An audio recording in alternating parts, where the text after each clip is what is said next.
10, 9, 8, 7, 6, 5, 4, 3, 2, 1.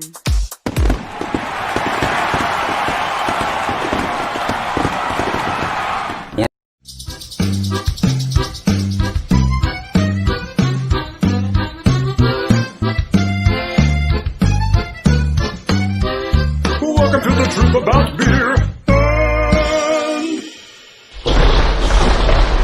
All the crap that we're interested in.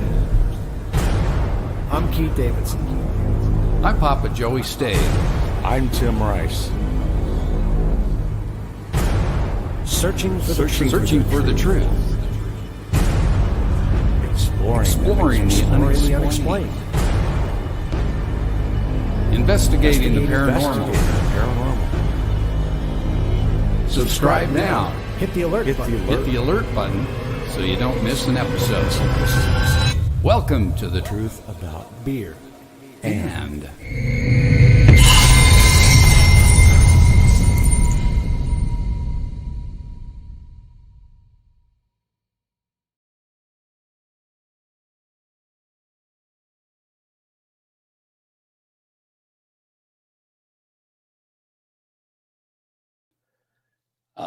Here we are. Hey guys. without the ornaments. Yes. Well, we wanted to show that because they weren't staying in. So No, it's a little tough. So here we are, episode, what was it? 27. And Tim and I are sharing a mic here for a minute. You That's guys okay. are. And we don't have our button, but that's okay. We will. So yes, as promised, we did it. We hit our 600. Yes, thank you so very much. Yes. We can shave. And we decided to put the ornaments in our beards, which we did. So tomorrow we'll all be beardless. Am I keeping that up there the whole time? The The 600, 600? at least for this segment. Because right now we have to bring on We do have to bring on the one and only. Ta-da. Guru of the Suds. Yes. There he is. Mr. Jeff Stay. Cheers. Hello. How's it going, man? Good. How you guys doing? Great. Much better now. Yes, we get Glad to to shave. see. Yeah, that's awesome. 600. Congratulations. Yep. I was glad to Oh, see that last week's show went just fine with our pre-recorded segment. It seemed like. Right. Yeah. Yep. Nice. Actually, went really well, actually. Cool. It's good to know that's an option just in case we run into that again. There it is. Yep. My mouse is acting slow tonight. Sorry. It's all good. There. Oh, that's funny. All So what's right. the next thing for 700 subscribers? I think we're being very careful what we promise. Yeah. I'm not gonna make it. Yeah, we don't want to do that again. That's fair. Who knows? Maybe I'll let the audience decide. Right on. You know, we were supposed to do our shot trivia. We never did. Yep. See? That's right. Is that for 500 we were I going to don't do the remember. shot? We were trivia? talking about it. Yeah. We just never did it. So Hmm. that might be an option. Cool. Or we try a really nasty beer. Yeah. Yeah. Always looking for an excuse to drink. Yes. You know, I don't know Yep. why. Nothing wrong with that. So what do we got this week, Jeff? Tonight we are doing Old Chub from Oscar Blues. So this is a Scotch ale. This is a beer that I am very unfamiliar with. I honestly can't even recall if I've ever had a Scotch ale or not. I think that I have. But yeah, so there's a Scotch ale and there's a Scottish ale. They are different. There's a difference between those two. A Scottish ale resembles closer to like a pale ale. It's generally going to be lower ABV. It's going to be a little bit lighter of a beer. But the Scotch ale, this is going to be much more malty, less on the hops, higher ABV. I can but see anyway, that. Yeah. So before we get too far into it, I already poured mine since I had a little dude in my hand. It's easier if I just pour that ahead of time. So I got mine poured. There wasn't really too much ahead on that. That's So you're dark. going to have to worry so much about the head, I don't believe. I'll pour it aggressively then. Yeah, I still went down the side, but I'd say even the last third, almost half, I went straight down, and I still only got like one finger of head. Yeah, really. That's about it. That's interesting. Yeah. Hmm. So, but yeah, a really dark beer. Kind of at the bottom of the glass, you can see some of the color shining through with light, but good looking beer, that's for sure. Yeah, it is. So this one is going to be, this one in particular, and I don't know if this is standard of most Scotch ales. They are very malt forward, but this one specifically is made with 7 different types of malts. Oh, wow. So you're going to get a lot of the maltiness. You're going to get a lot of caramel, toffiness. They really rely heavy on kind of the burntness of the malts. A lot of the sugars coming out in there. Yeah, you can even smell that coming through. But apparently this one also has slightly more hoppiness. It's only 30 IBU, so it's a really low one. But apparently, according, when you compare it to other Scotch ales, there's a bit more hoppiness to it. But let's find out. Cheers. Cheers. Cheers. I was trying not to break the glass. Woo! Oh, that's delicious. It's That thick. is good. It is good. That's really good. That's not what I was expecting. No, not at all. Not at all. I've had something similar to this because it tastes very familiar. The Trying to think. Bigfoot. The Bigfoot. is more- no, no, it was not the Bigfoot. It's got that dark maltiness to it that I've mentioned many times isn't really my favorite thing in beers. But I'm telling you, these last couple ones, even that Dead Guy, the Rogue Dead Guy, is a little more on the toffee side. This one's a little more on the caramel side. They do it right because it is absolutely. I'm still enjoying that. There's a lot of complexity to that, really. Are you guys getting like sweetness after though? You get like a sweet aftertaste almost. There is. I'm getting the caramel. It's Maybe, almost like maybe that's what it is. it's almost like you can chew it. Oh, Yeah, that's there it. is. That's a That's thick fair. mouthfeel, isn't it? Yeah. There's Yes. a lot to it. It's almost like coating the inside of your mouth. Like, That's really good though. I never expected that. Mm-mm. That's good. yeah, there's a lot to it. And you get a little bit of the hoppiness. You can kind of taste some of that in there, but nothing like an IPA by any means. No, Just a I mean, slight I've had, bitterness that comes through. I've had some ales that are more bitter than this. Some other Yeah. ales that have been. Yeah, it's just kind of there's a little bit of dryness Mhm. there. And that's Yeah. probably what's coming from the hops, but it's not. Yeah. It's just enough to balance it out. Yeah, definitely. Yeah, that's cool. That's a kind of fun one to drink. There's a lot to it. But yeah, so this one in particular is an 8%, like say, again, only 30 IBUs, so definitely not meant to be hoppy. That's not the idea of it. Right. But Oscar Blues Brewery, these guys are out of Longmont, Colorado. Dave, and I can never pronounce his last name right, but he's the owner. He started kind of like the brew pub in 97 and then did his first batch himself basically in 2002. It was Dave's Pale Ale is really kind of their flagship beer. This one was their second beer that they did. I couldn't really find a date when the Scotch Ale was made, but it seems like it was, I would have to guess, probably 2003, 2004. Can't imagine it was a couple more years after the Dale's Pale Ale.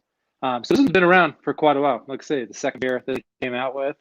One of the real cool things with these guys is they were the first ones to start putting microbrews in a can.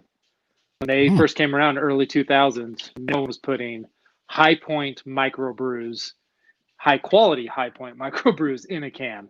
It was just unheard of. And really the reason that he did it was more out of like environmental conscientiousness. It wasn't even so much that from everything I saw, it wasn't about that it holds the carbonation better, the flavor, things that Right. we've talked about. But yeah, he's just very much into the outdoors. And of course, it's easier to recycle an aluminum can than it is glass. So it's kind of cool that these guys are the ones who really started that. And now, I mean, it's hard to find a microbrew not in a can anymore at this point. Oh, the wife is home, so I can hand off a little dude. All right. So I'm looking at the bottom of the can to see that this one was canned on May 27th. Oh wow. But it's kind of funny. Underneath that, it says, "Not so chubby." That's funny. Mine says everywhere chub chub. So they got different sayings. Cool. Right on. So mine was on August 11th. It looks like Oh, they can't. Oh, wow. this is fresher. Much fresher. I'm jealous. Unfortunately, this is Well, probably a that type is of beer more that holds pretty chub well, then. Ours is not so chubby because it's it's older. though. Been on a diet. How did they know that? So maybe Utah really is coming around, huh? I mean, you're getting fresher I beer than guess. Arizona. Apparently. Yeah. So, and Because you are actually, before I forget, I do have to give a shout out to my buddy down in St. George, Utah, who introduced me to this, Jason, a good friend that I work with. It's one of his favorite beers of all times. And so, yeah, he's otherwise because it's one that I've seen at the liquor store many times. I've just always walked right by it because they have a hazy IPA called Can O' Bliss that I really enjoy. So that's usually what I go to when I'm buying Oscar Blues. But yeah, so shout out to Jason for recommending this one for us to try. Yeah, thank you. Yeah.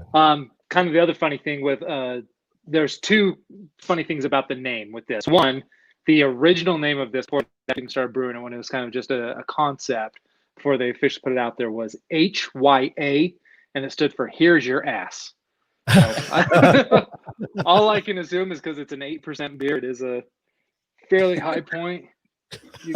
So I just thought that was kind of funny. Here's Your Ass was the original name. Right. And then they, of course, changed to Old Chub.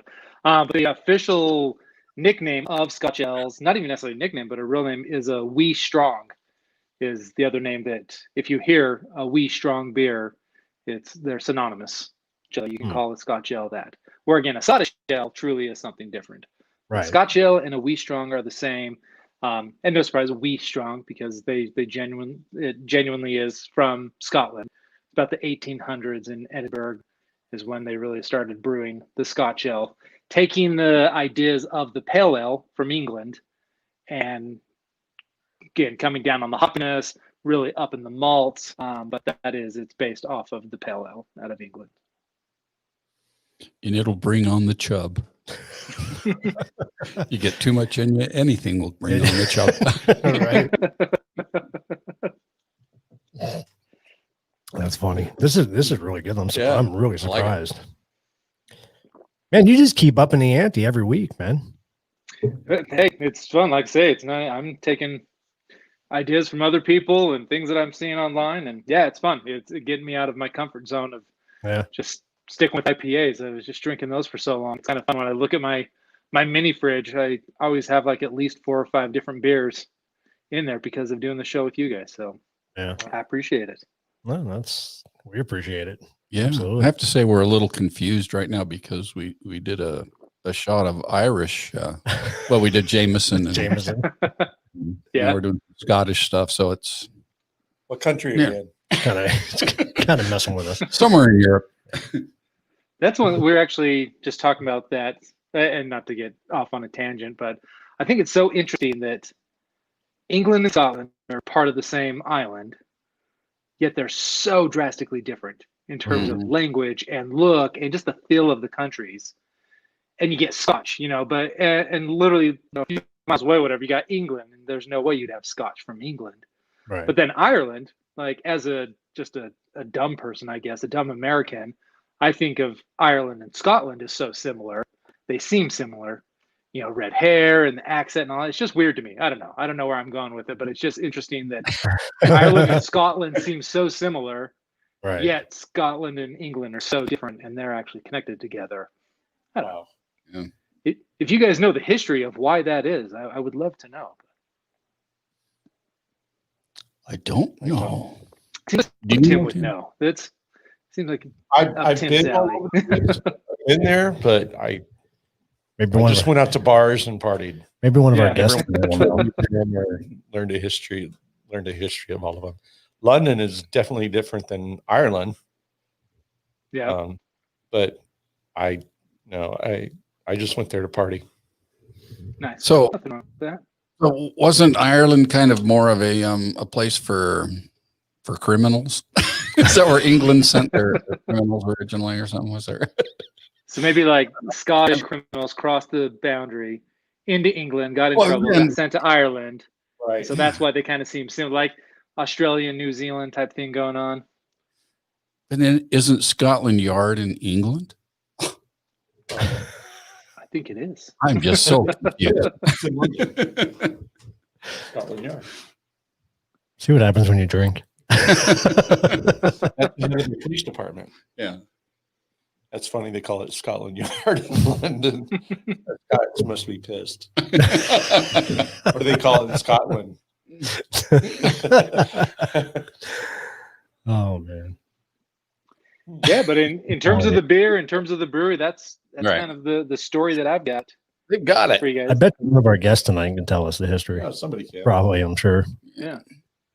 Yeah, throw it in the comments or something if you know. I'm just, and maybe they're nothing alike. Maybe just, again, it's my dumb American brain coming through thinking that Scotland and Ireland seem similar.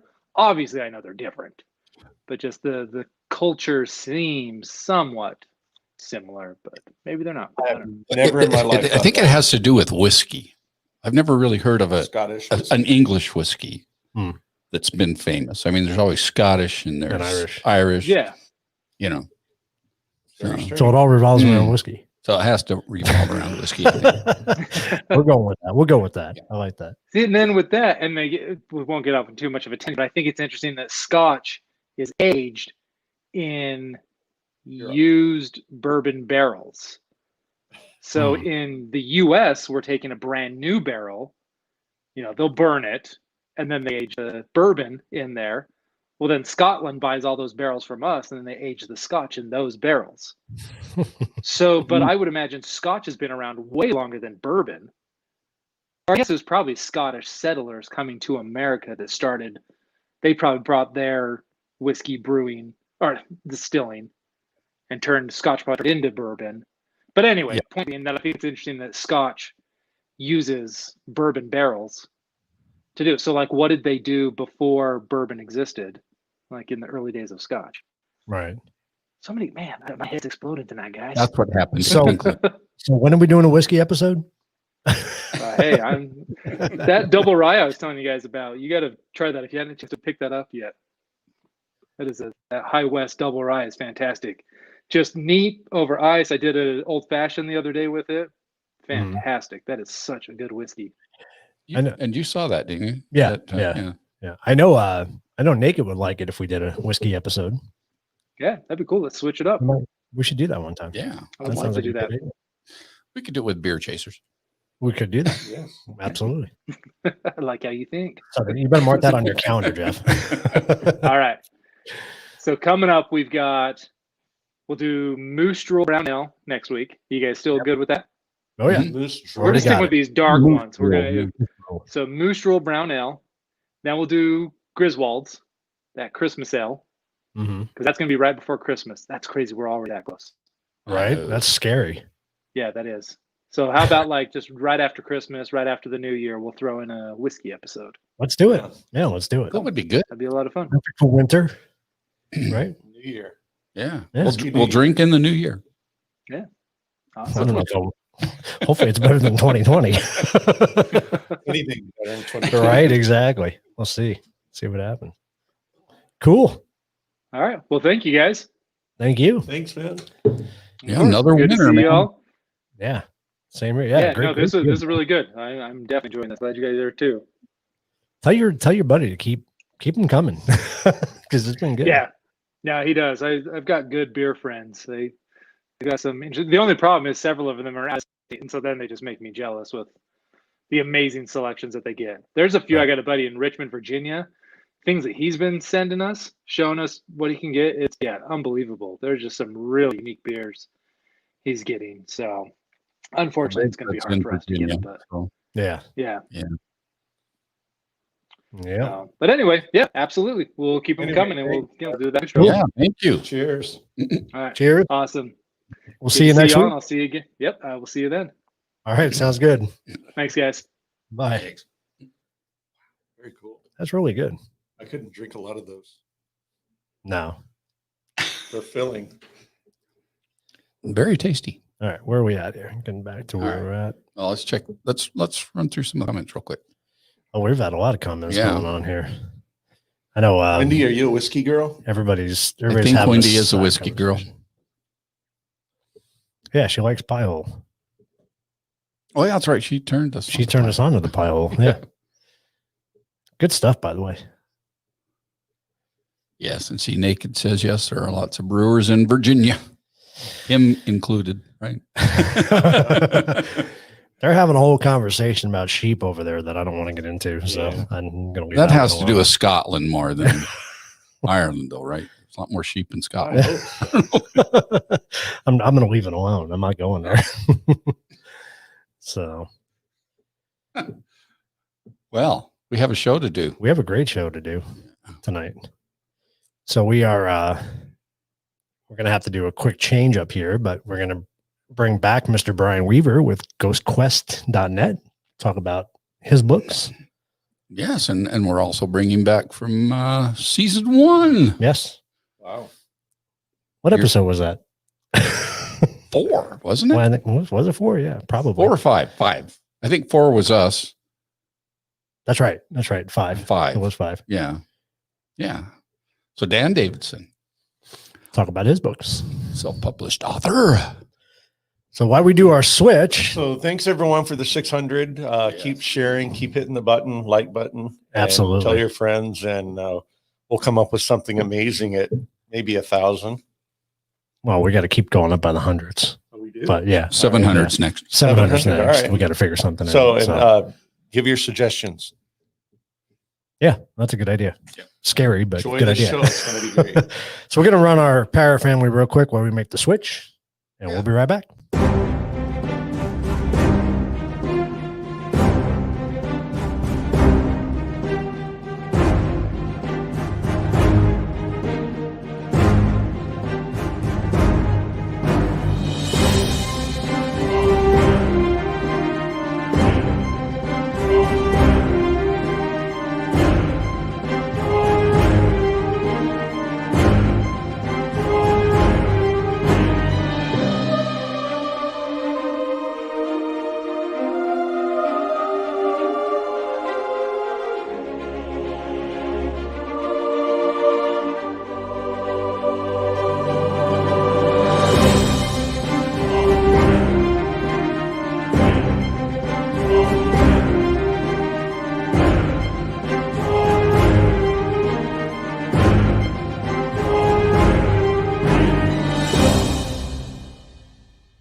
As us. All right, ready? Let's do it. All right. That was a quick switch. That wasn't bad. All right. So we're back. We got Dan Davidson with us, and we're going to bring on Mr. Brian Weaver. Yes, we are. You just click. You can just click on him. I was going to do this. There he is. Hey guys. All right. Yeah. Hello. Tim got the table all wet here. I got to wipe it off real quick. Oh, I got to bring in our fancy background again, too. Oh yeah. You can bring that in. There we go. All right. You guys can bring yourselves in the control room too if you want. Or you can remain a ghost. Well, Either way. we'll just show people that we're really back here. Yes. Wave, Tim. There you go. Say hi. Yeah. Everybody say hi. Right there. Hey. Hey guys. Going. So welcome. So part of the reason we wanted to bring you guys together was to talk about your books, being paranormal related. So I know you don't consider yourself a paranormal writer, but you've done one book that's paranormal and working on another one. That's correct. Normally, my co-author and I work on historical fiction, / romance. But I had an idea for the first one, and I kept, bouncing it around my head and running it by my wife, your mom, and she kept bugging me to write it. And I said, I don't know how to write paranormal novels. And she said, just write it the way you told it to me. So that's what we did. We wrote it, and we enjoyed doing it, but it was a challenge. Just like Brian is very good at writing that stuff, as we talked about in our interview, which we'll get into. But it It's a little harder than I thought it would be. But Mhm. it was interesting. And as you said, we are working on another novel, more involved with reincarnation than anything, but that won't be out for a while. Okay. So your book we're talking about is Twice Upon a Time, Correct. which you want to give a little synopsis of the story, or Well, is that going to sure. ruin it for people? No, not at all. It's a story about an elderly couple that hook up after being apart for over 50 years. They were high school sweethearts, and they kind of broke up over something that I won't speak about now because it'll give away the plot. But both their spouses passed away 50 some odd years later, and they hooked up again.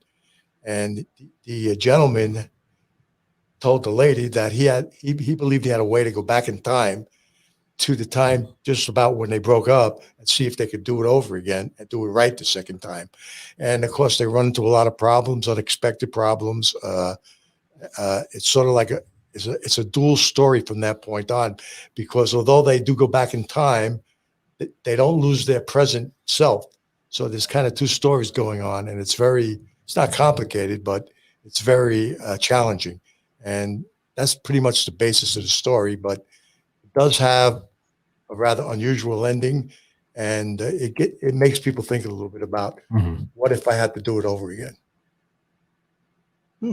Sounds interesting.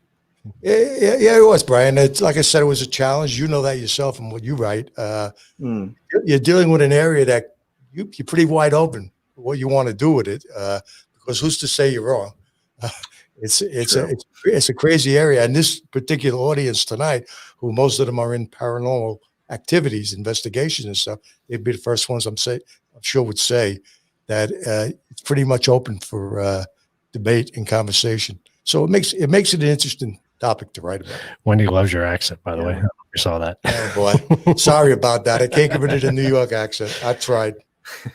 So Brian, you're a little bit different as far as your writing, because you're more historical based. You're not really. I try and classify my work as somewhat nonfiction because what I do is research. I write about allegedly haunted locations. And so a lot of it is based in history, but then you also have the accounts of the ghost stories that allegedly happen there and stuff like that. So it's nonfiction with a little sprinkle of spookiness, and I think that it makes it a little extra interesting because I like history to begin with, and I know a lot of people do too. So it kind of spices it up with a little ghost story here and there. Yeah, I had interviewed Brian last week. Was it 2 weeks ago? I guess about his book. I had read his first book, and I thought it was excellent. And I love history too. So the way he sprinkled history into the paranormal side of it, it was really well done. And I'm looking forward to read his next two books. But we had an interesting conversation. I think it went for almost an hour. It was really, it was interesting. Yeah. The way he does it. I really enjoyed speaking with you. It was a lot of my interviews are mostly about the ghost stuff. So it was nice to have a conversation about kind of the struggles that we face as self-published authors. And I really enjoyed our conversation. And I posted it up on my website too, ghostquest.net. If you go to videos, you can watch the interview that Dan did with me, I think 2 weeks ago, but it was a really interesting stuff. If you guys are trying to, write your own book or just curious what it's like to be an author, it was a really interesting conversation. It really was. And just to add to what you said, Brian, if there's anybody out there that has written a book about anything really, but primarily about paranormal or some type of fiction, and you're looking to get some exposure, if you're a self-published author, I invite you to come on my show and we can do an interview and promote your book, because it's very difficult, as Brian knows himself, to self-publish your book and get the exposure you really should get. So if you're interested, anybody that's written a book out there or is writing a book, just get a hold of Truth About Beer, Keith, Joey, or Tim, or you can come to my email site and just let me know, and we can set up an interview so you can get your book some exposure. So your email is it's aragonstories@gmail.com, right? Correct.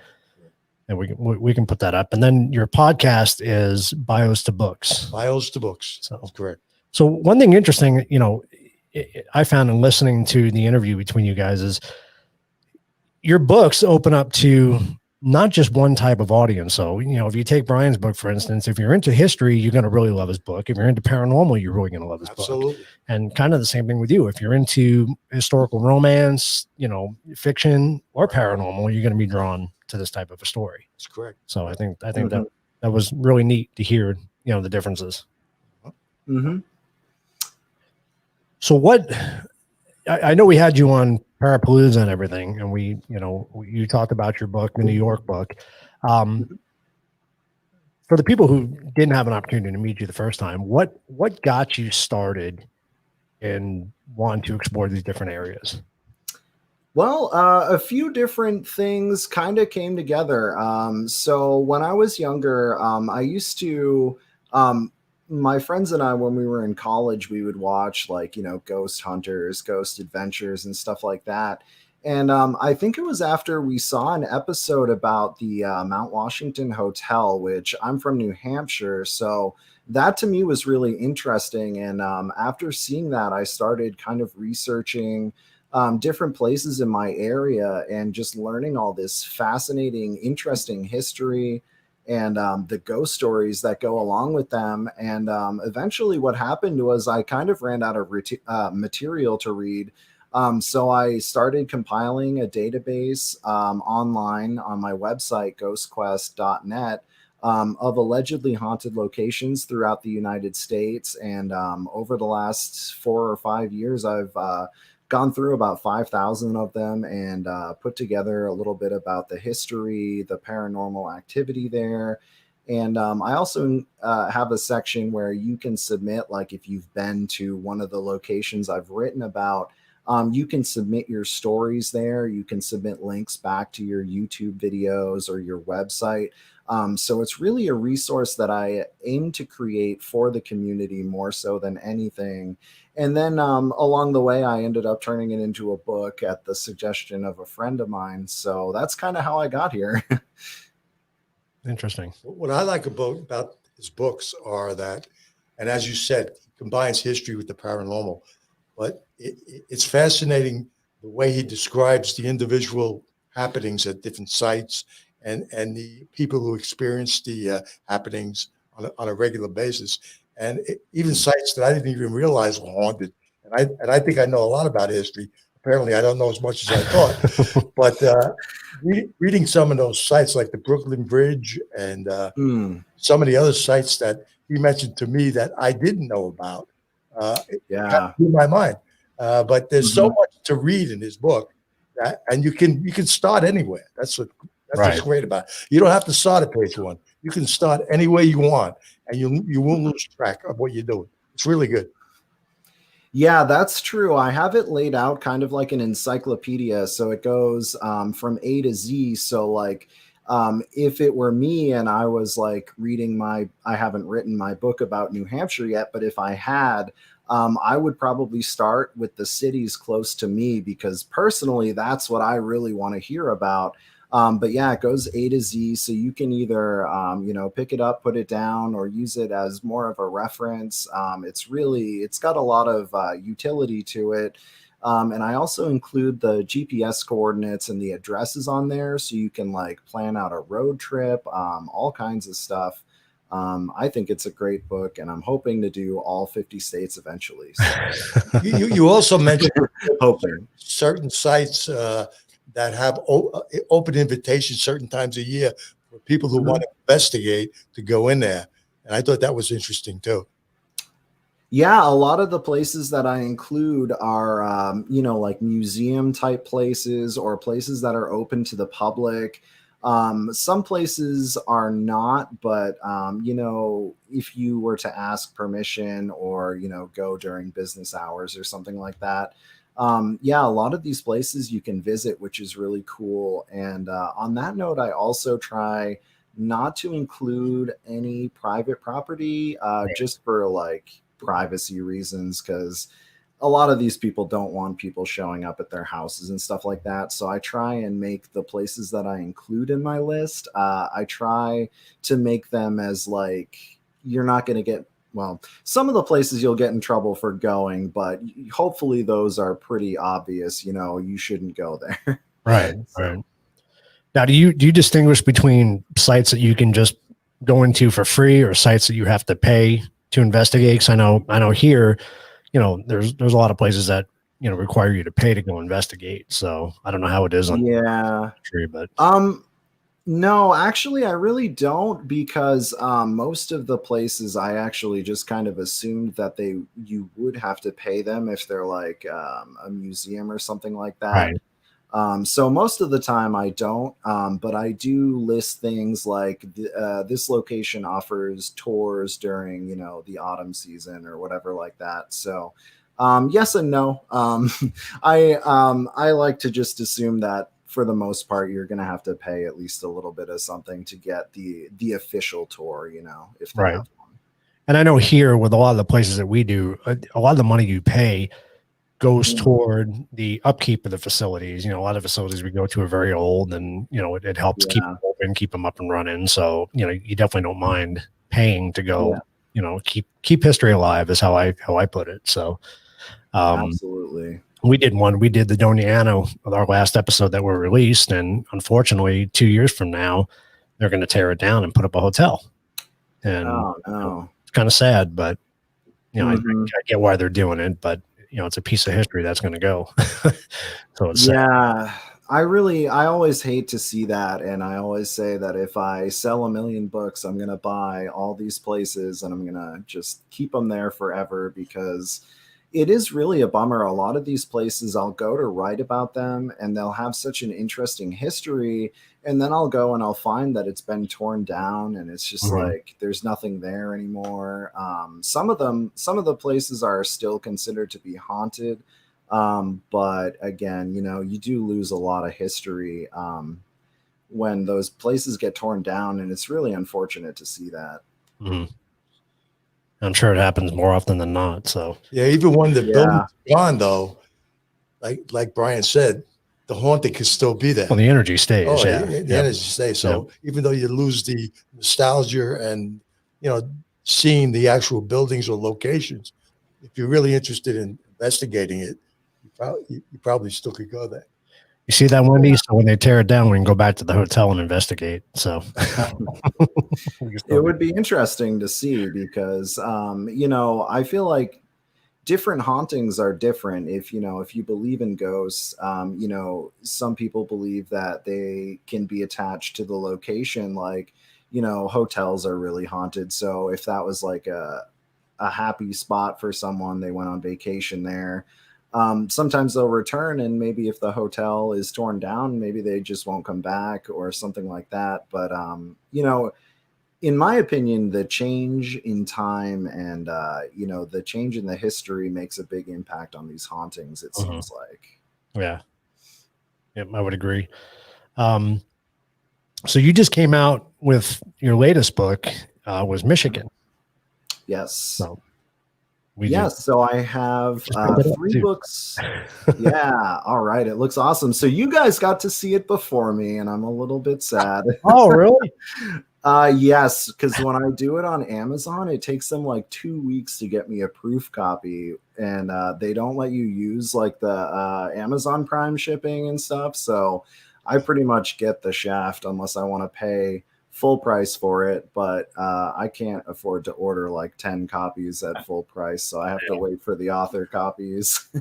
But yes, so that is my third book, The Folklore and Haunted Locations Guide Michigan, and I have 2 other books that are similar about haunted locations in New York and Massachusetts. And so my most recent book is Michigan, and it outlines over 275 famous, sort of semi-famous haunted locations in Michigan. I talk about some like urban legends and folklore tales as well. It was a really interesting one for me to write, because from state to state, the types of ghost stories you run into are different, and it's really interesting. And I'll just say Michigan has a lot to do with the American alcohol prohibition and like the gangster type of stuff that was going on. Detroit as well as Chicago, but Chicago's the main gangster paradise of that era that people think of, but Detroit was equally active, and Al Capone has a lot of ghost stories in Michigan about, the Yellow Motel and, all kinds of weird, buried a body here, buried a body there. It happens. So That's what they did well. Yeah. yeah. I They're still think- finding them, I guess. Some of them I'm still sure have they yet are. to be discovered. I think Which part is of the weird. reason Michigan and Illinois is so similar with the Prohibition days is the Great Yeah. Lakes up there, where everything came from Mhm. Canada in through that Yeah. way. So that had a lot to do with what was common Mhm. with two states with Prohibition. Absolutely. Yep. And even going back further than that, the Great Lakes were used as passage for like fur traders coming from Canada and from England. When they would go like inland, they would take the Great Lakes if they were trying to go inland to do their trading or whatever. So there's a lot of history in that area. Like Mackinac Island has so many haunted places on it. But that was a huge hub for fur traders back in, I want to say, the 17 or 1800s. Yeah, late 16 to 1700s. That's Hudson Bay. Okay. The Hudson Bay Company was involved with that up there. And you're Yep. right. There's a lot of things going on up there.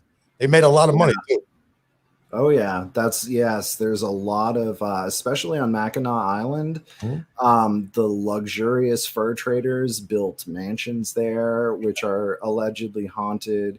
All kinds of history with the fur traders, and then the same routes that were used by the alcohol smugglers during the early 1900s. It's just so much ghosty stuff going on there. It's really fun to read about too. It brings you back to a different period of time that's just so interesting. The spirits and the ghosts don't change, but just the times. Yeah. Have you done a lot of research on the West Coast so far? Have you looked into it?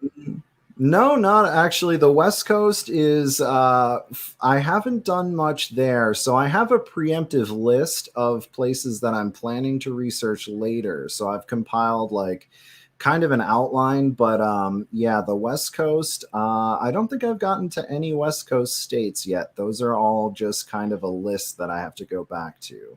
I was always curious because I always bring up, East Coast being older history. Are there more hauntings and more reports on the East Coast than there are on the West Coast? Obviously, we have our fair share out here, but I wasn't sure if there was more activity. I'm sure there other. is. I'm sure there is more on the East Coast, but you have a fill of many ghost stories and odd happenings out here in Arizona, New Mexico, Colorado, Nevada, California. So you have your share of it out here. Yeah, I was just curious since you're writing a book on it. If I'm sure if you look at the different states back east, it's probably a lot easier to pull up, 100 different hauntings versus going to Utah or it kind of depends. It kind of depends. I actually, the West Coast is really, really haunted.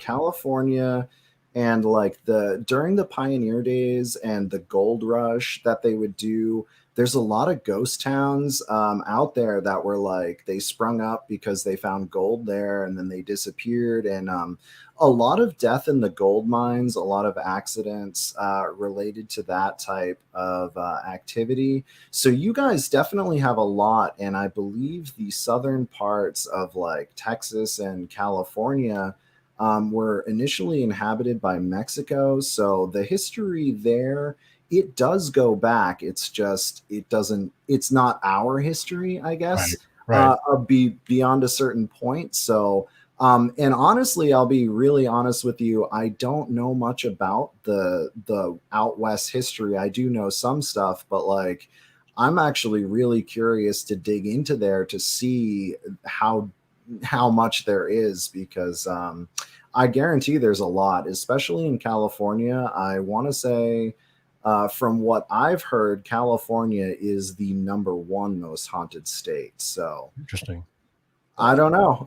We'll find out, I guess. It had a lot of things going on out there, like you say, between the gold mining and the silver mining, and the western frontier out there. I mean, nobody thinks of California so much as Western town, but they had their share there too.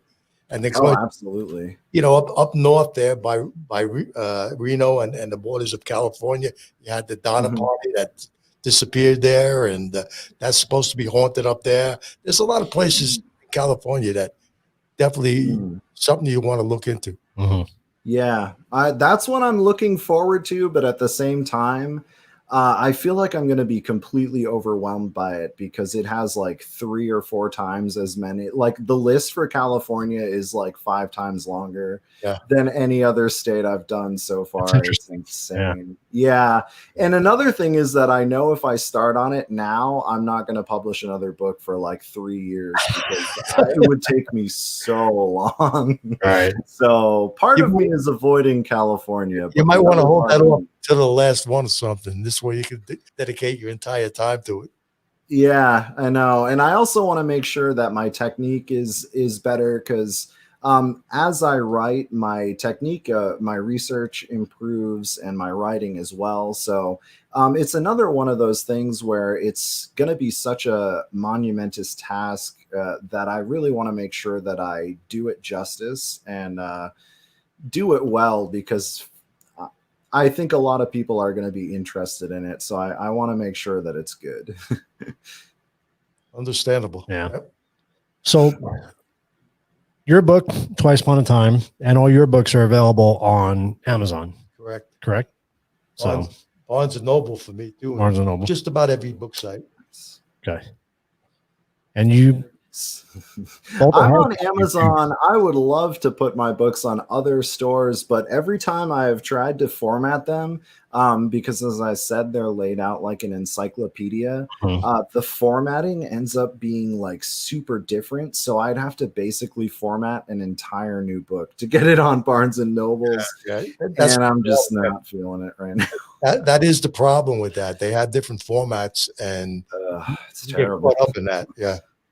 Yeah, I tried using one site that would like format it for everything, but because my book has so many page breaks in it, like A and then the town and then a page break, it doesn't format it right. I tried like a million different things and eventually I just gave up and I was like, well, people are going to have to go to Amazon. Amazon does about 85% of the sales of books. So, I mean, that's good.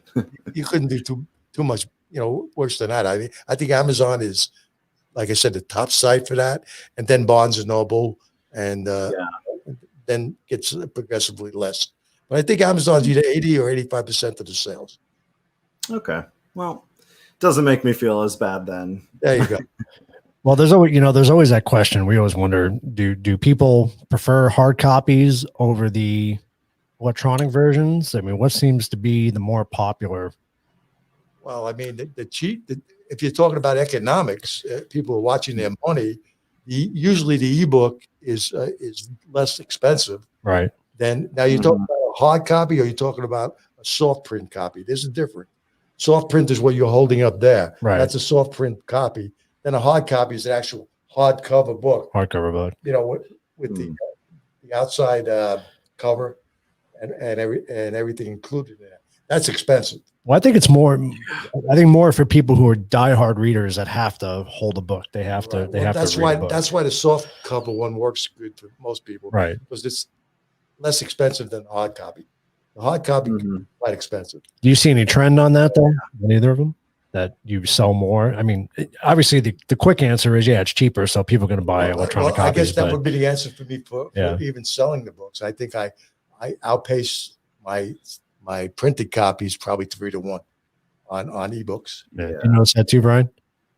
Mine is like 9 9 copies paperback to 1 ebook. It's like 9 out of 10 of my sales are usually hard copies. Well, that's good. Which Wow. is awesome because I love the hard copies. I love the smell and the feel of a good book. Yep. And That's good. cheers to everyone who still buys paper Right? books in the digital age. You guys are That's awesome. unusual because even the popular authors today, the ones that, the James Pattersons and the rest of them that you recognize their name immediately, they even say that ebooks sell quicker most of the time than the hard copies, even though, when you get to the caliber of a James, Patterson, you're going to sell a lot of hard copies.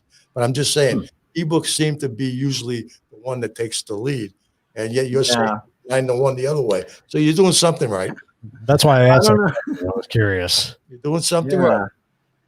Maybe it's different for everyone because, like, I feel like my book, like, I'd want it to be on my coffee table so, like, people can see it. It's one of those books that I kind of would want to put on display.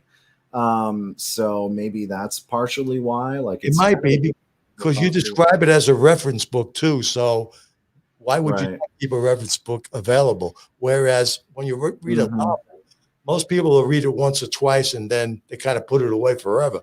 Right.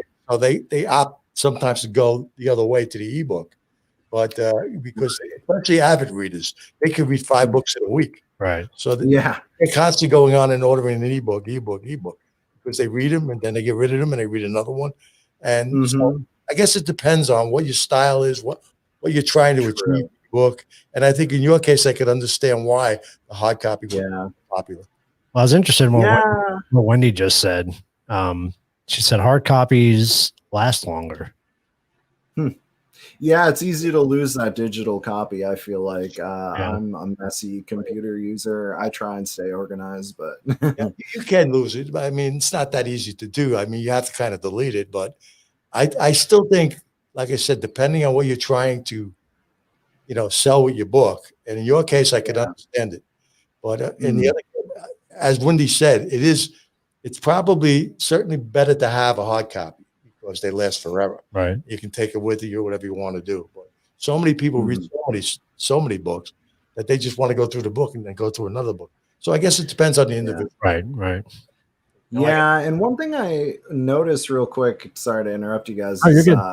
a lot of the people that they'll send me pictures of the book and they'll like have added like post-it notes into it and like their own little addendums here and there. And I love seeing that because it's like, yay, you're using my book. And it's just so cool because I know a lot of people, like I have one guy from Excelsior Paranormal over in New York who has my book like totally marked up. And he was like super excited for it. And I love seeing people use it. Because, it is fun to read and it's fun to get a spooky story and, all that. But to see people actually using it in their own ghost adventures, not to pull the name of the show out here, but, it's really cool to see that and the different ways that people enjoy it. Because like you said, a lot of people, they do get it on ebook and probably browse it here and there. And then there's the other ones who it's like their reference and it's there are, like you said, people that tend to make notes in their books, even if it's just character notes or chapter notes. They like the hard copy. They like, or at least the soft hard copy where they can make those notes. Because I have 2 or 3 people that buy my books and they always say the same thing. No, I want the printed copy because I like to make notes and I like to go back to them and refer back to them. So I can see that too. I do that too, but people yell at me like I've just committed a sin. Like, I guess you're not supposed to write in books. Only if it's a library book. Otherwise, you're of course. Hi, Joey. Hi. No, the other thing I just wanted to jump in and add something to having a physical book. There's books I have in my library that I can read, a few times over the years, but there's just something about holding the book. I think the book, absorbs your energy. And so when you revisit that book again, it's almost like you feel that energy, That's true. as you're turning the pages, and you know what's coming up, but there's just something about it that, it's cool. It's more personal. That's what it is. It's more It really personal. is. Anyway, I just want to say that. Definitely true. That's a good point. I agree with that. I was going to say that if either of you guys want an audio book, Joey's got a great voice for that. Oh, nice. Yeah, let's do an audiobook. You clicked off too soon, Joey. I don't know about that. I fumble a lot. Well, that's when you audiobooks are popular these days. You have to make sure your punctuation's right then, Brian. Oh gosh, the commas they're talking about, they'll kill the narrator. Oh my goodness! I don't know if you ever listened to some of them where they pause at the wrong spot because they're reading it the way it's written, and you kind of take away from the story. So you got to make sure the author's got to make sure he's got everything in line before he even gets to somebody like that, because they'll butcher it. Yeah, that's definitely one of my first book in my New York book, which you read. I did go a little extra on the commas, I will say that, but my later two books, I do use a plugin. It's called Grammarly, and it really helps me with that. I use it because I remember you did say you use Grammarly. It's great. It's helped me out a lot. Because otherwise I'll just throw commas everywhere. Join the party. I used to do it all the time too. But when I first read the first book that I listened to was an audio, it must have been from a new author or a self-published author, and they probably, like you and I, limited funds, so they didn't exactly get the best editing they could, and they had a lot of commas and a lot of pauses in the wrong places. So the person who read the book read it the way it was written. So you were getting thrown off every fourth or fifth sentence. Why are you stopping here? This is, it was confusing. But so that's the reason I mentioned it. If you go to an audio, which is expensive, you have to make sure you got all your T's crossed and your I's dotted, because otherwise, maybe that'll be a little later on down the road. Because I think I mentioned during our interview, Dan, that I was actually supposed to have somebody publishing all my books for me, and they were going to do all the editing and the cover art. So for my first book, I was just like, it's fine. Someone else will take care of it. I just need to get the words on the page. And then I was like, oh, crap. Because it turned into like a 3-week edit, and I still could go through it right now and change everything. Join the party. Yeah, it's one of those things you'll never be happy with. I guess that's just the struggle of. I've had on my first book, I've had 3 edits done professionally, and when I came back from the third time, I still found mistakes. Yeah, so I know it's crazy. Like, when does it get perfect? The answer is it never does, because even if you look at a popular book, not all popular books, but most, you'll find errors. You will find errors. Not a lot of errors. You'll find errors in it. Yeah.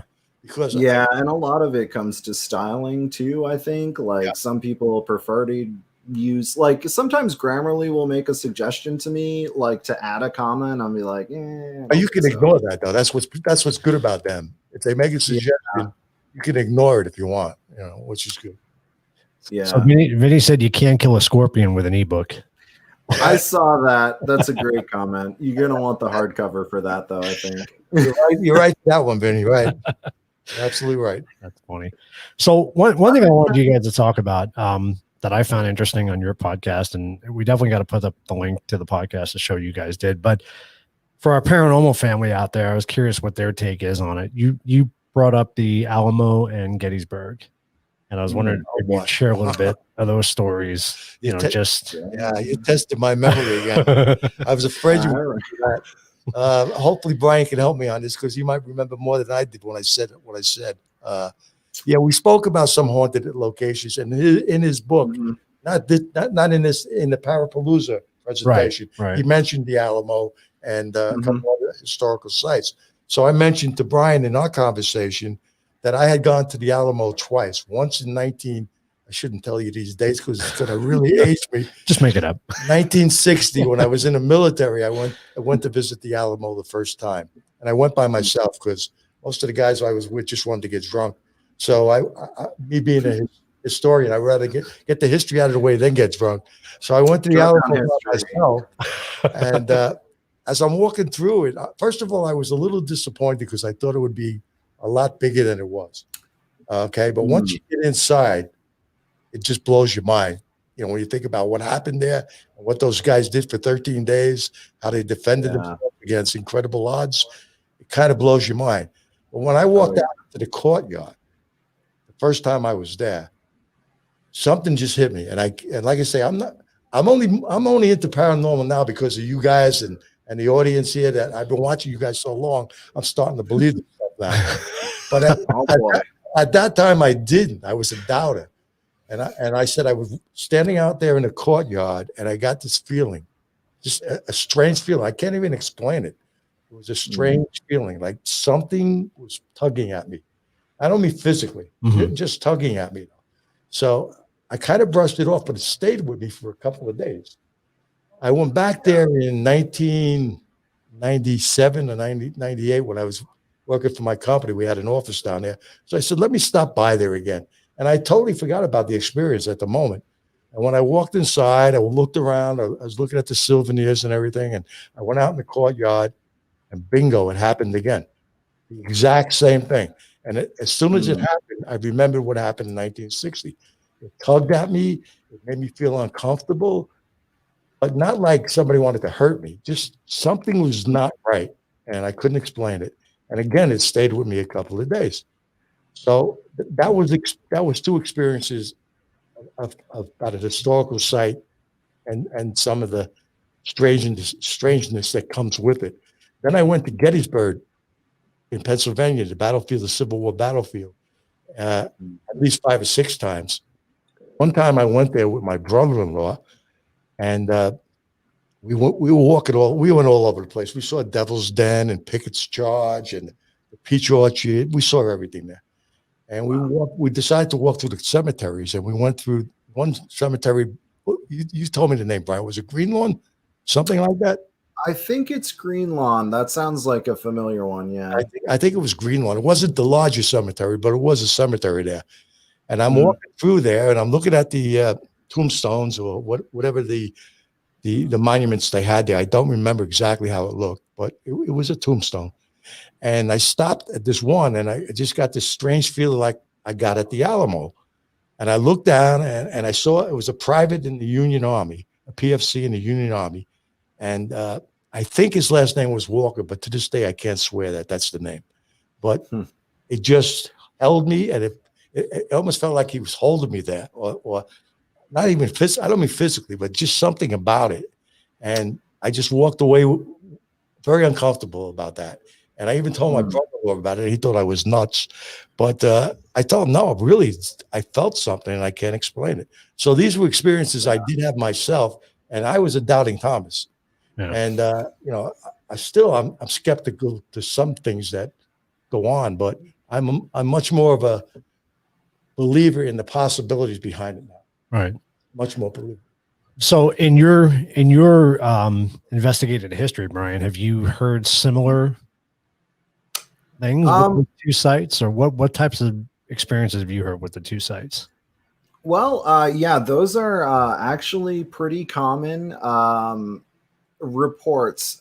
So a lot of people will report picking up on a strange feeling or like feeling like they're not alone. And I think I said this to Dan in our interview a couple of weeks ago. But I part of me wonders if the fact that, Dan, you were in the military and you were a soldier, and maybe in some way those soldiers connected with you, or they felt a connection with you or something like that, because I'd imagine that there's some connection there, like I don't know what you've been through, but it makes sense to me that you're somebody that they would reach out to, I don't even know why, but in my head, it makes sense. Yeah, I to this day, I don't understand it, because like I said, I was never one to go looking for this kind of thing, because I always blew it off. I said, ghost, I don't buy any of that stuff. But so I wasn't receptive to the idea. It wasn't like I was going there looking for it. It's the last thing that was on my mind. But when it happened, especially the first time at the Alamo, it really blew my mind. I mean, it invaded my inner soul.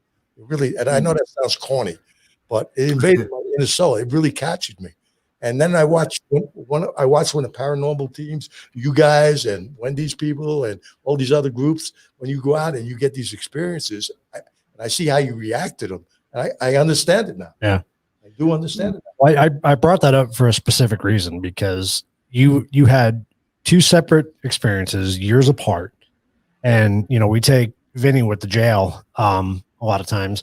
Now he'll go back to the jail and he'll get on the spirit box or something. They'll call his name. They know when he's there. They get to know him. So like Brian said, I wonder if it was a connection that a particular spirit made the first time you went there that recognized you when you came back. Because if it's an energy that never leaves there, the spirit's always going to be there.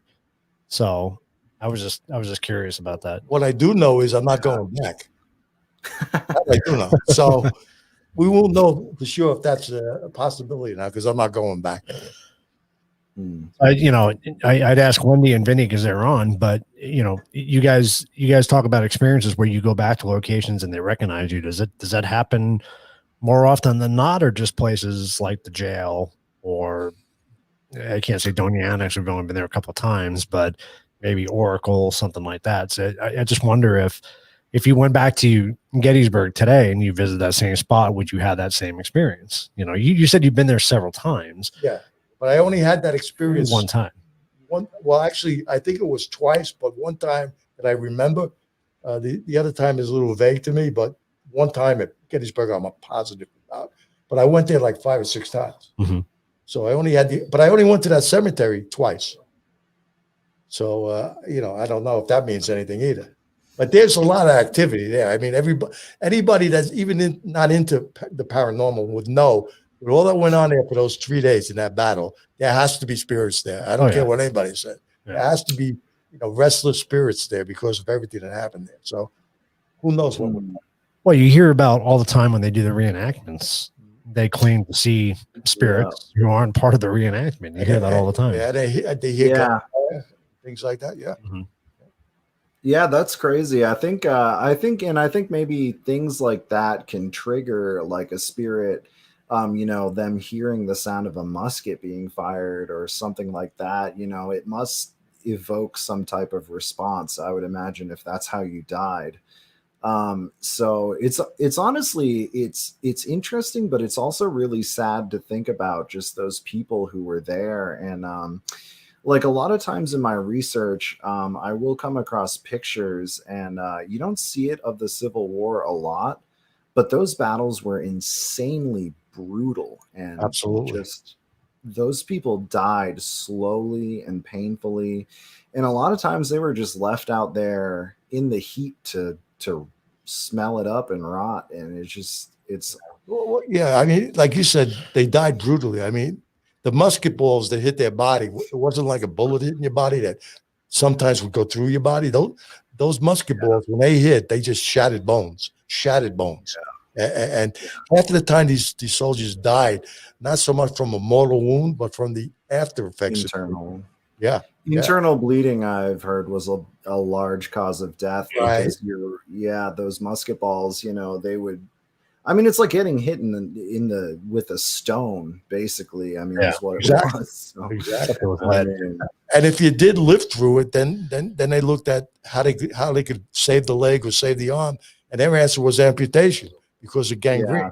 So there was a lot of soldiers there that lost limbs, and I mean, a lot of soldiers. I think like 30% of the army were amputees. I mean, it's an unbelievable amount. So, I did not know that number. Yeah. That's Well, I remember when I visited Franklin, Tennessee, went to one of the plantation houses, and they brought us to the house, and we were up on the second floor, and you can still see bloodstains on the floor. And they said that limbs were piled up so high, it almost made it up to the second floor window. You can see it outside. I believe it. So, and that was, I never thought about it at the time because I wasn't into paranormal, but I got to be honest with you, when you see the blood on the floor, and you realize the Sure. history, you do get this Yeah. feeling that comes over you. And that was But- Franklin. Franklin, yeah. Yeah, Franklin was a big battle, but it was nowhere near the Battle of Gettysburg. Right. So you can times Right. that by about 5 Right. and know what happened at Gettysburg. Yeah. Yeah. Joey, bring up Vinny's comment real quick again. Bring up And I Vinny's just want to comment real quick. say real quick, like seeing blood stains or something like that, it Yeah, brings that reality right to you, man. It is the most sobering thing Yeah. to see something like that. It really brings it into perspective. Yeah. I agree. It rings your bell. That's for sure.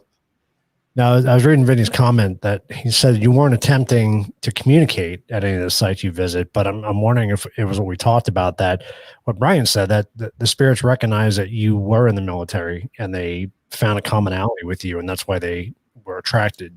But I'm sure there's a Yeah. lot of guys that go there and ladies that go there that were in the military. And I'm wondering, did they get the same experiences? I don't know. I mean, it's a theory that could be. I mean, maybe they felt comfortable talking to me or something. I don't know. I'll never know, but that is a possibility. And you just didn't know how to communicate with them. Right. So, That's interesting to think about. Yeah. My first instinct was to run. I don't know if that's good or not, but it's the truth. Yeah. Well, understandable. It's like it's not something you can defend yourself against. Like Nope.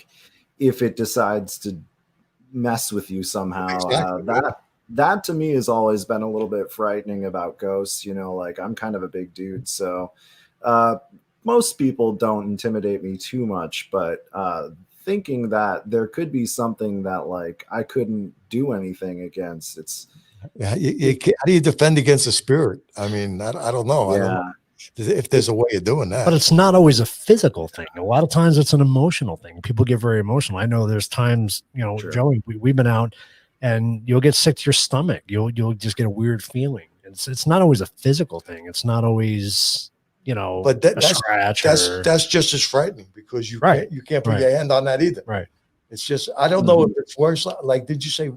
Was it Wendy that got scratched once, or somebody? Rebecca got scratched. Rebecca got Tim's scratched? wife got All right, scratched. so there you go. I mean, that's a physical end. Right. But what you're saying is just as frightening. Yeah. It is. It's just as frightening. That's what I'm saying. It doesn't always have to be No. a physical thing. Go ahead, Joey. I saw what you're going to do. Sometimes spirits connect to people that they know can feel them or have gone through something the spirit can relate to.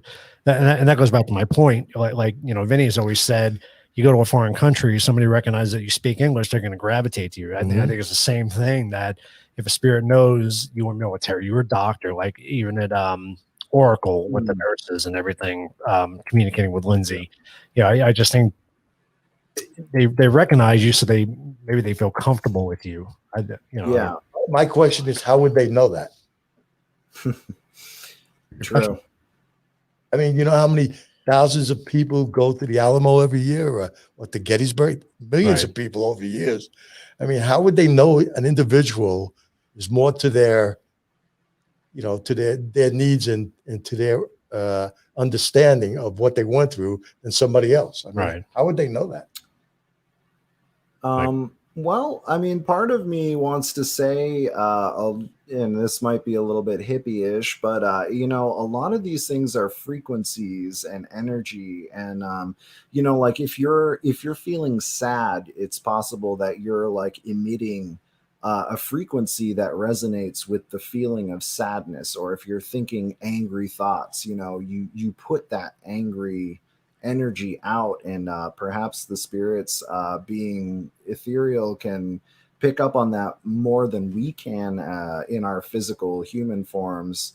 So I'm a believer in frequency and like string theory and stuff like that. So that would be kind of my guess, is that you can tell when somebody's sad just by looking at them, or sometimes you can even just feel that they're sad by being in the same room as them. And you got to wonder how much of that is like your sixth sense picking up a little extra something that could be there, or maybe it's not. But my guess would be that they can just sense it. I feel like, to some extent. Yeah, in my case, it wouldn't have been sadness. If anything, it would have been apprehension. Like a little bit of not feeling comfortable knowing what they went through, and they may have picked up on that, something like that. But I don't recall being sad at any time, other than at the end of the tour itself, just saying it's a shame that these men had to die like that. I mean, Right. but that was kind of lit near the end. I was really overwhelmed with it at the beginning. So if anything, I think I was apprehensive. Right. What Yeah. went on there? I don't know. I want to say hi to my cousin Denise real quick. Thanks for jumping on, Denise. Hello, Denise. One thing Wendy just said, spirits are in tune with that. I tend to wonder, and Joey can put his 2 cents in this too. If we all have energy, we all have a certain type of energy, but this based on who we are as a person, whether you're a military, musician, whatever it is, do we put off a type of energy that other spirits can recognize? Maybe you have, you as a military person put off a certain energy. Me as a musician puts off a certain energy, just based on what we do, who we are. And that's just the type of energy that the spirits recognize. I don't know. I don't know if that's what it is. It's a possibility. Yeah. I mean, why not? Why not? I definitely think that can be true. Because I feel like even I pick up on things about people without even really knowing them. I just sometimes I just get feelings about people, and people tell me I'm psychic, but I feel like I'm just kind of decent at reading body language and stuff like that. So I don't like to say I am. But I think that that's a real thing, and I think that people can pick it up. Even just at a glance, you can kind of tell the mood somebody's in or something like that without even knowing them. So yeah, I was supposed to say, I thoughts are things, and they do put off an energy. So the frame of mind that you're in can bring on things, if you're receptive to it. So right, I think so. I mean, I can't say I know it for a fact, but I mean, it makes sense. So do you guys think when you go on to the spiritual world, okay, when we leave here, we go on to the spiritual world, do you think that what's the word I'm looking for? Do you think our sense of psychic abilities are enhanced? You take our episode with Scotty. Scotty can read people. He knows, he can tell different things. Do you think that's enhanced when we die and we turn into spirits? What do you think about that? We may not be here in the physical sense, but maybe when we pass on, we become more spiritually connected. I definitely think that would make sense. And I don't like to say I know for a fact, what all the, there's some science to it, and there's energy. And if you believe in an afterlife, there's so many different things, but I do think that is possible. And I do believe that in some sense that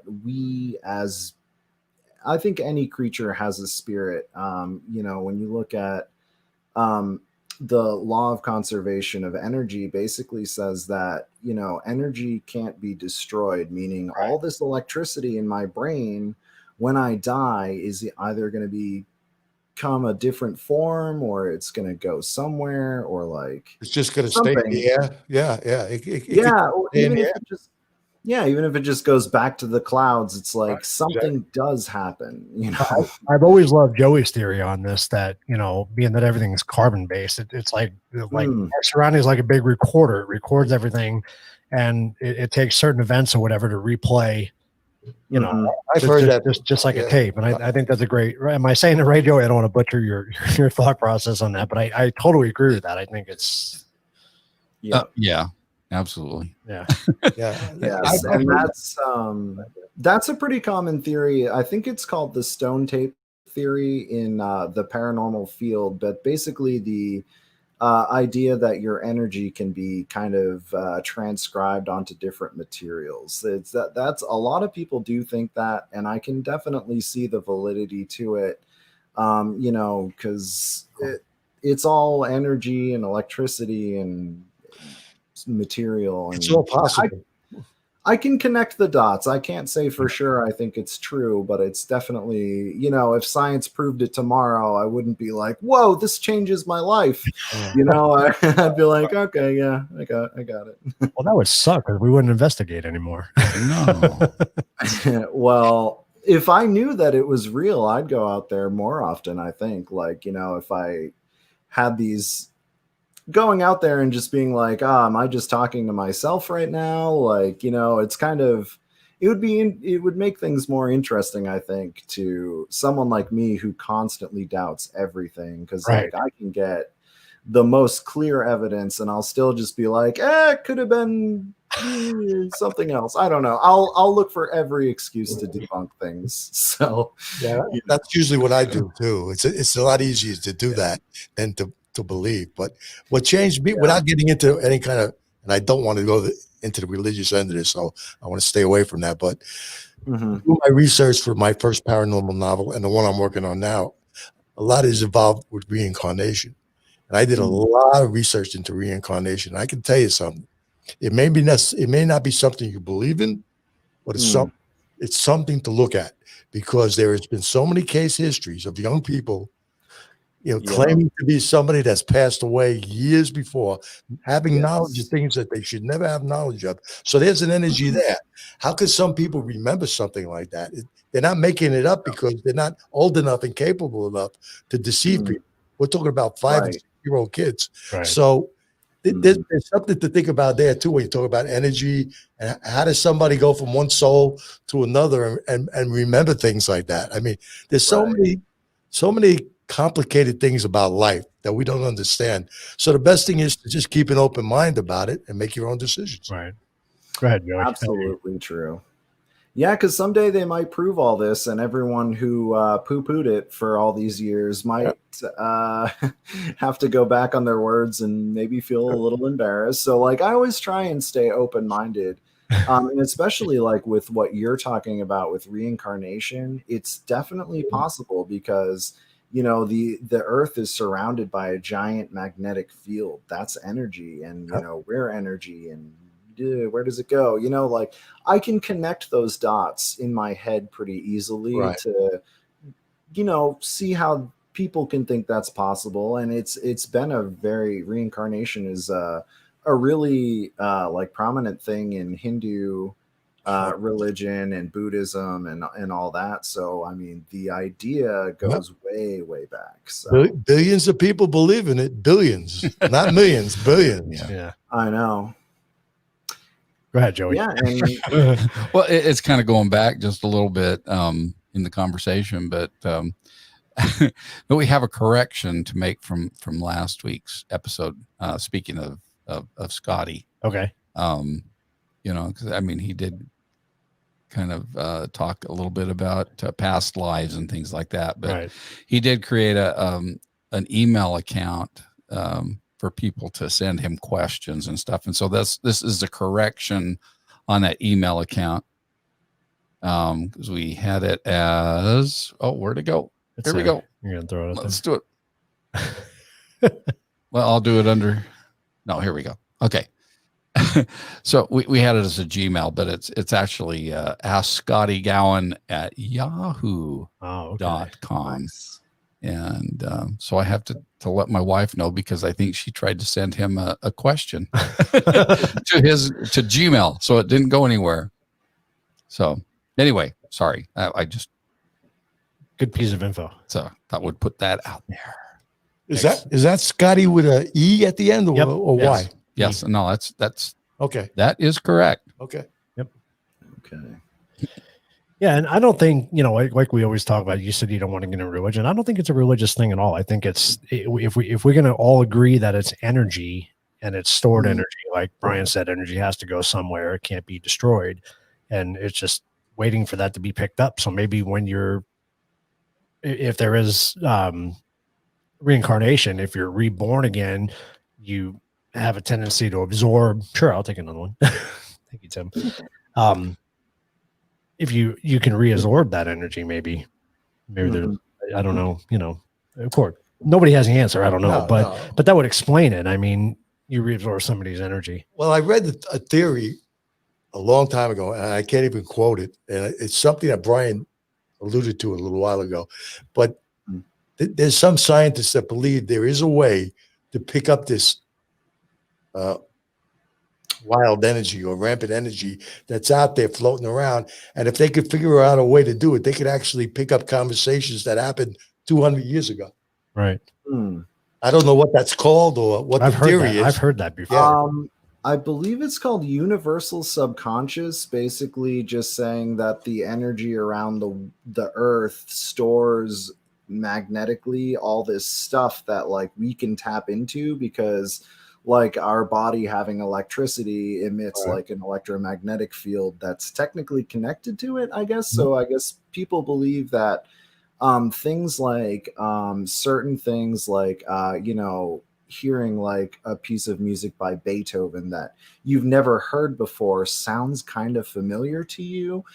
They theorize that that's kind of like it's up there and you're grasping for it, or like, I don't know. There's a lot of interesting universal subconscious theories that, in my opinion, also tie into reincarnation, because it kind of makes sense that it's all like the same type of thing. I don't even know how to explain what I'm trying to say, but like, No, I think I think it kind of links in deja vu too. I was just going to say that. I was just going to say, absolutely. Yeah, from our episode last week, I think that we talked about that a little bit.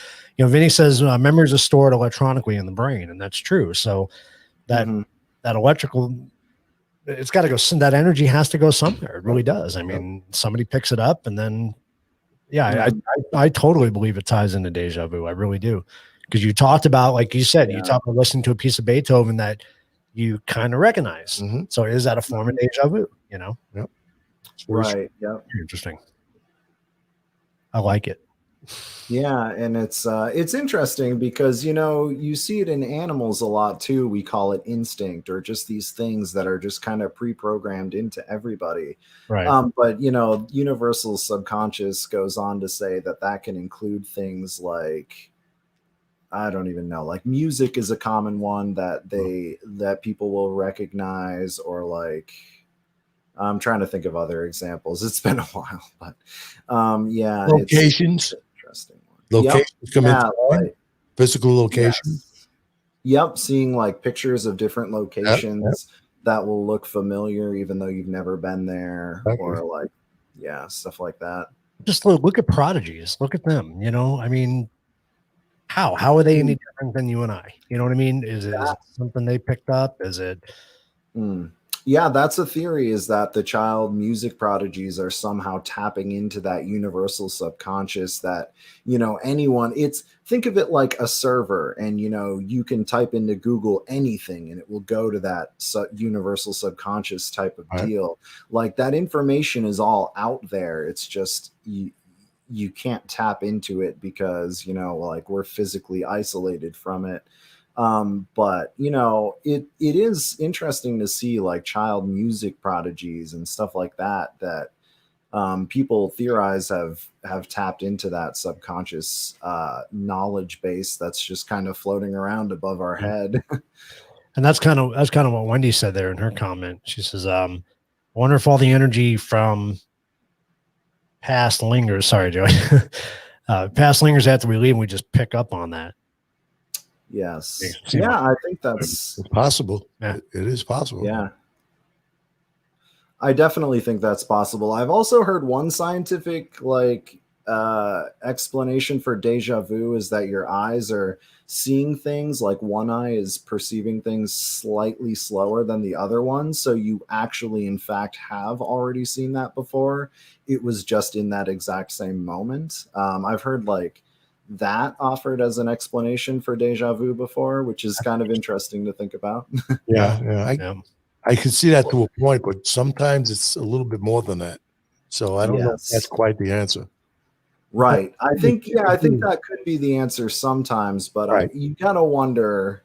I feel like sometimes it could be more than that for sure. Well, you look at it, again, going back to last week's episode that we did on deja vu when we had Jack here. You know, he talked about having a deja vu, or his wife had a deja vu moment, and something actually happened to the person that she had that deja vu moment. So I don't know if that theory Spooky. would play into that. You know what I mean?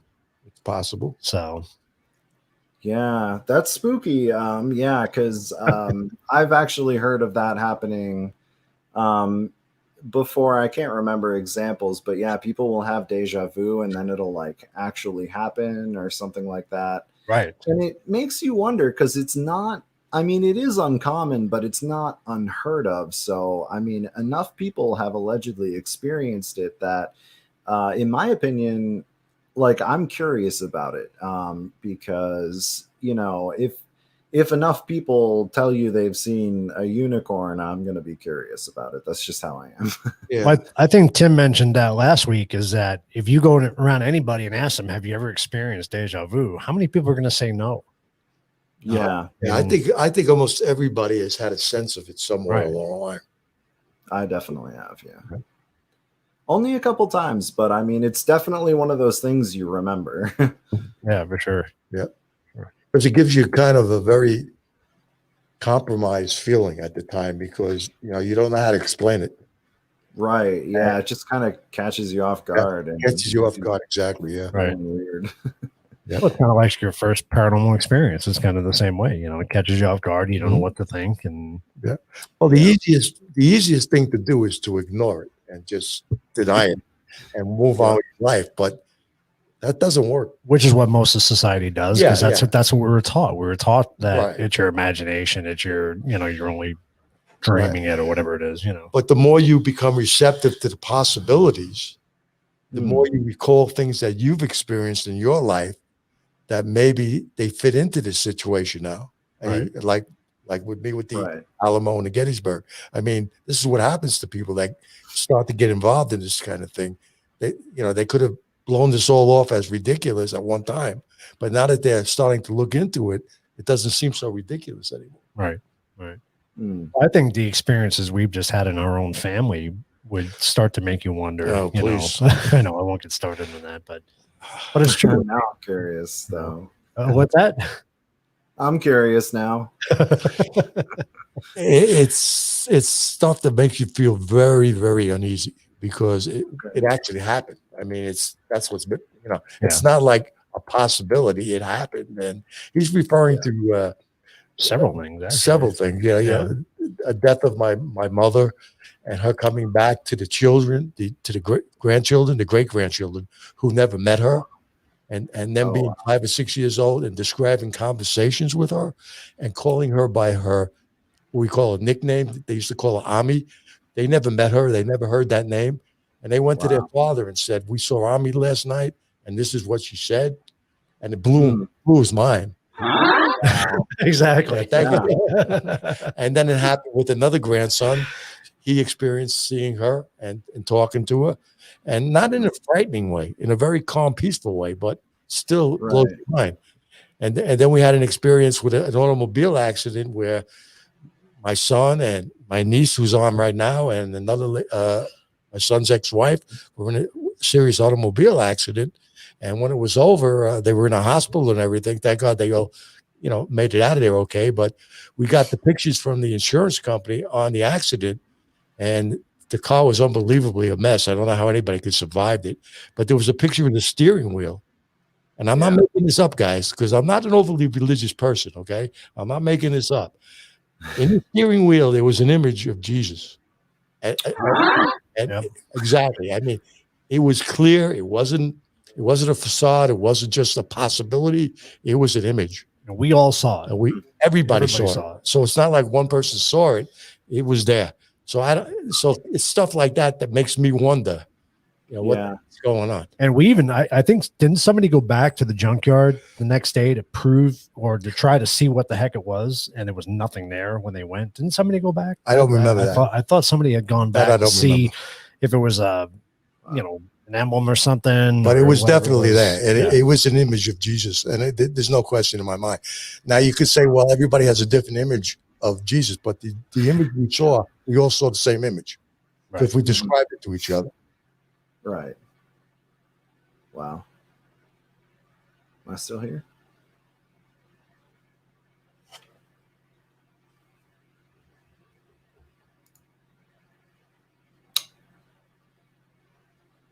Where'd you guys go? Hello?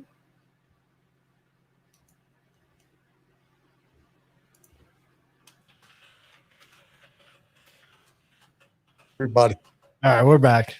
Sorry about that. Okay. Computer has a mind of its own sometimes. Could have been the subject we were talking about. I don't Could have know. been Julie. I don't know. So, But anyway, yeah. So we all saw the same image. So it wasn't like one of us saw one image and another.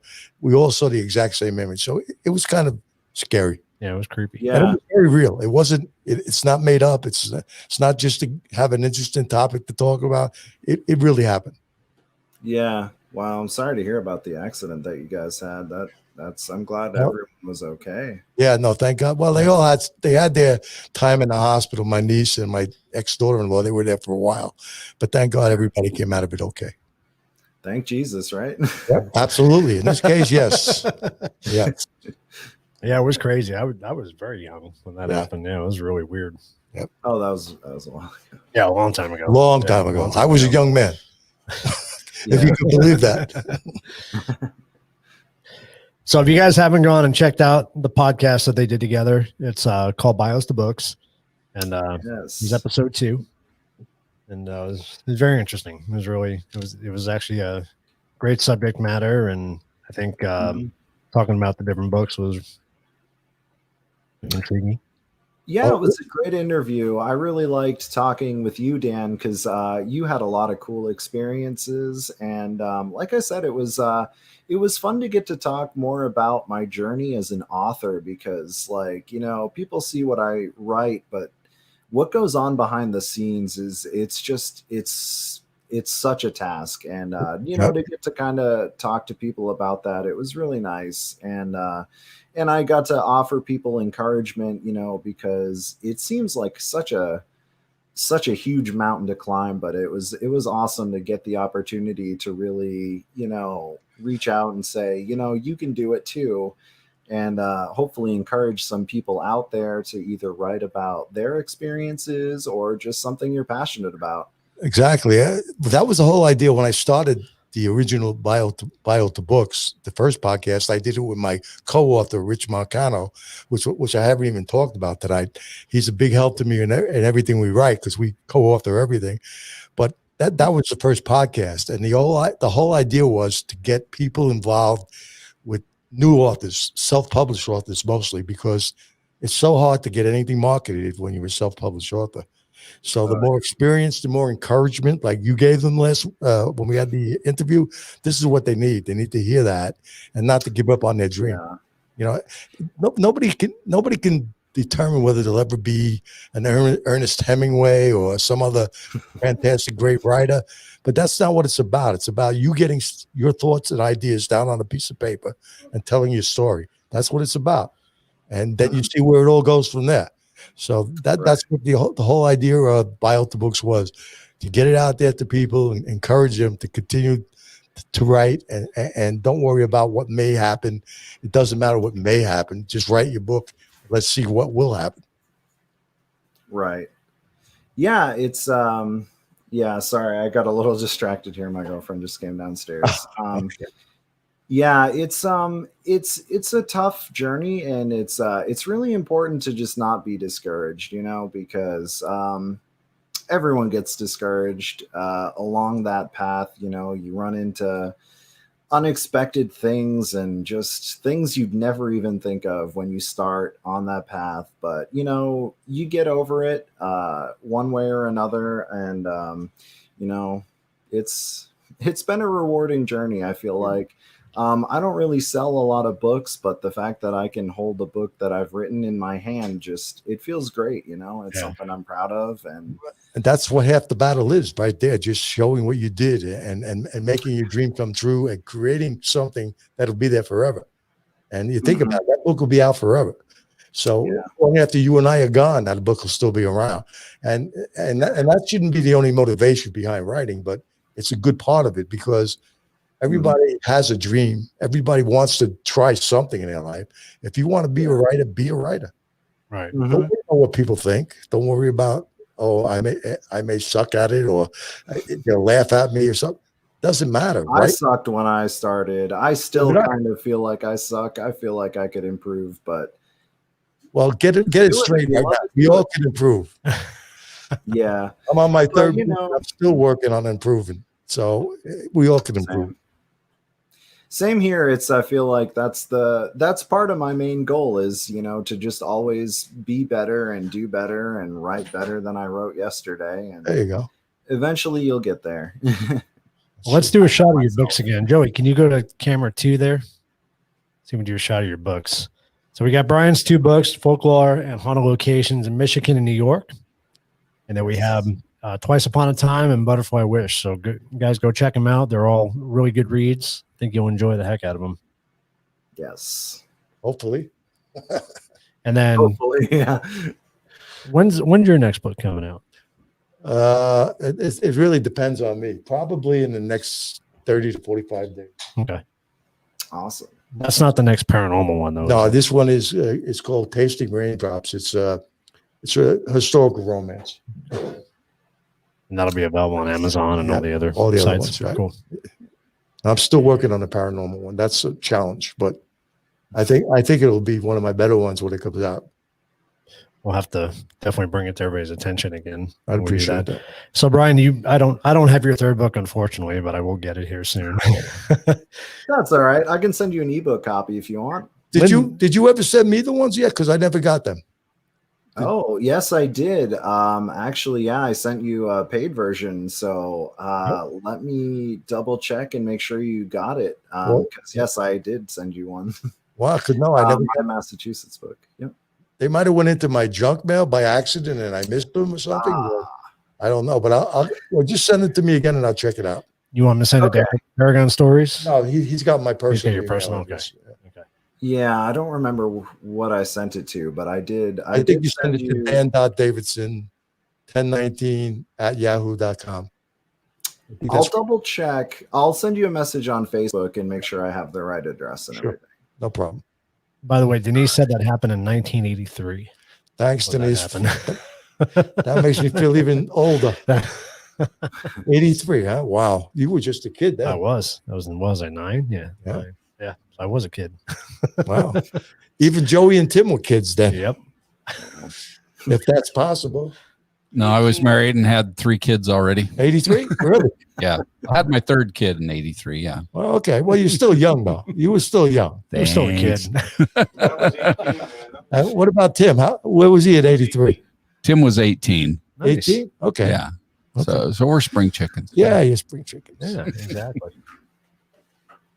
Well, cool. Well, Brian, I want to thank you for coming on today, man. I'm glad we brought you on. I'm glad you had a chance to talk about your books. And yeah, thank you guys for having me. I always love chatting with you guys, and I love learning about the beer in the beginning. That's always a cool little part too. Jeff is awesome, isn't he? He's got a lot of knowledge. We love that part too. Just to jump in on that. It's very cool. Is that your favorite part, Joe? I can neither, confirm or need It's the part where you guys drink it. That's fair. It's pretty good. It's a good way to start off the night. Yeah. That's for sure. Makes it whatever happens after that is just it's all downhill from there. So That's for sure. I think Tim likes it too, right? yeah. Oh, yeah. Yeah. Tim concurs. We should have that before and after. There you go. Right? There you go. We'll be in trouble for sure then. So yeah, we'll definitely I definitely want to have you back on more often, Brian, because it's really a lot of fun having you on. And once you start diving into the West Coast stuff, I'd love to have you back on and do some comparisons. Absolutely. Yeah, anytime. And if you guys have anything special you want me to talk about ahead of time, I can do something special for you guys. Well, I don't offer that to everyone. Start gearing up for Parapalooza coming in March, hopefully. So yes. I was hoping that was going to happen again. I'm excited for it. Hey, Brian, I just want to say thank you for commenting on all my Facebook posts. I didn't know that was you until today. You're a sweetheart. Thank you. Anytime, buddy. You've got a new friend. Aw, yay. And I don't know Brian Weaver. I don't know Brian. I know you, but I didn't know your last name was Weaver. And I'm like, Brian Weaver's commenting on all of my pictures and my posts. And I'm like, what a It's sweet not man. creepy, right? No, thank you so much, man. I appreciate it. That's really cool. Appreciate all your I love comments, you guys. views, and You guys everything. are awesome. I look forward to talking to you a little bit more. Thank you. Cheers. Yeah, for Yeah, sure. We'll definitely have Brian on more often. That's for sure. Anytime. Definitely a lot of fun. Yeah, absolutely. Absolutely. And your knowledge. And I just love listening to the history part of what you talk about. And I got to say, man, when you did Parapalooza, we were all sitting here watching your episode and it just blew us all away. Didn't we first just give you like a half hour and then we go, no, he needs more time than that. Yeah. And then that hour blew by and it's like, Nikes, man, we should have given him 2 hours. I know. I like just finished it that morning. I worked on that for like 10 days straight. And it was my first time ever being on camera for any of this. So I was super excited about it. And I'm so glad you guys liked it too. Yeah, it was great. Yeah, you did a fantastic job. It was really cool. Thanks. All right. Well, cool. Well, we'll have you back on again soon, and let us know when your next book's coming out, and we'll definitely post that as well. Will do. So, all righty. All right, Brian. I'll be talking to you soon too. Good talking to you guys. Good talking to you again, Dan. Take care of yourself, Brian. All right, bro. We'll talk to you soon. Cheers, buddy. Cheers. I'll cheers my coffee mug. What are you looking for, Joey? It's my Sonic the Hedgehog mug. All right. That's right. All right. So we'll see you, Brian. There we go. And then I guess we could do a cheers from we do it from all sides. We did the we did the Para family. So so go ahead and do the wrap up there, Mr. Keith. All right. So I do want to tease something. Well, first of all, I want to thank everybody for the 600 subscribers. Oh, 601 we're up to now. So we're on our way to 700. We'll come up with a plan Just for 99 more. That's it. Yeah, exactly. So we'll come up with something real special for that. Maybe we'll do our shot trivia. We'll see how we feel about that. Especially if it comes up on the whiskey episode. That'd be cool, right? A month from now. Yeah. Have 700. That'd be really good. So please go subscribe if you guys haven't already. And if please share it with your friends and family. Let them know about us. And then go check out Bios to Books episode 2 with Brian Weaver. And it was a lot of fun. And I'm going to tease it, Joey, just because I feel like it. Why not? So we have something really special coming up in a week. We're hoping a week. little Christmas. It's still a work in progress, but it's getting much closer. A little Christmas special coming up, and it'll be interesting. I'm not going to give any more away than that, but we'll leave it at that. So until next time, I want to thank everybody for joining us. This has been The Truth About Beer and there we go. 27. Is that getting in there? That There is. we go. That's good. We see it. So be safe, and we'll see you guys next Tuesday. Yeah. Cheers, everybody. Thank you. You are wondering where to find The Truth About Beer and merchandise? You've come to the right place.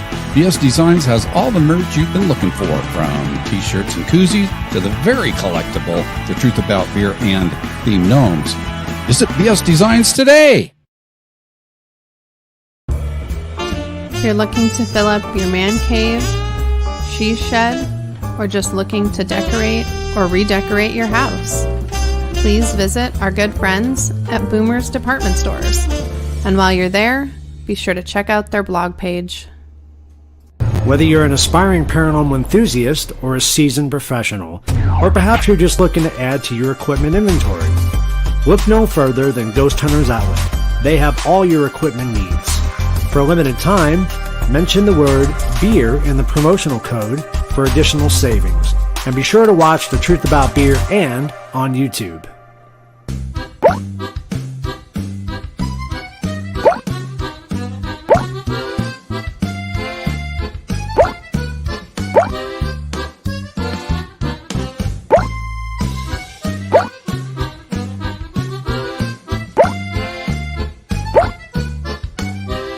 Welcome to The Truth About Beer.